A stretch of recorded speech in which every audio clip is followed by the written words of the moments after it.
Renuka pant ಬಿಚ್ಚಿಸಿ ಮರ್ಮಾಂಗಕ್ಕೆ ಒದ್ದು ಹಲ್ಲೆ. Darshan team ಹೊಡೆತಕ್ಕೆ 17 ಮೂಳೆ ಮುರಿದಿವೆ. ಅಟ್ಟಹಾಸ ಬಿಚ್ಚಿಟ್ಟ ಎಸ್ಪಿಪಿ ಪ್ರಸನ್ನಕುಮಾರ್.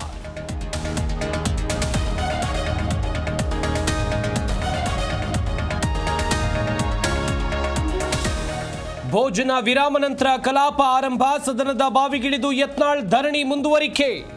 ನಾಳೆ ಸುಪ್ರೀಂ ಆದೇಶ ನಿಮ್ಮ ಮುಂದೆ ಇಡ್ತೀನಿ ಎಂದ ಸಿಎಂ.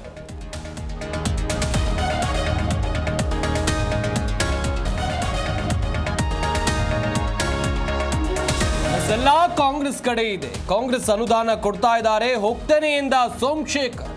ಬಿಜೆಪಿ ನೋಟಿಸ್ ವಿಚಾರಕ್ಕೆ ಹೆಬ್ಬಾರ್ ಆಕ್ಷೇಪ.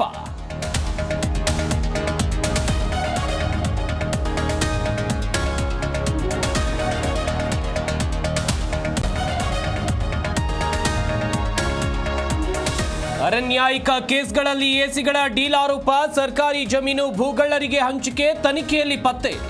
ಕೋಲಾರ ವಿಭಾಗದ ಎಸಿಗಳಿಗೆ ಜೈಲು ಸೇರೋ ಆತಂಕ.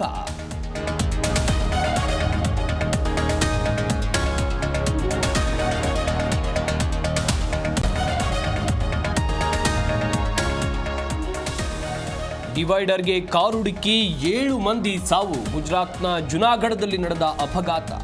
ಸ್ಟೂಡೆಂಟ್ಸ್ ಪರೀಕ್ಷೆಗೆ ತೆರಳುತ್ತಾ ಇದ್ದಾಗ ದುರ್ಘಟನೆ.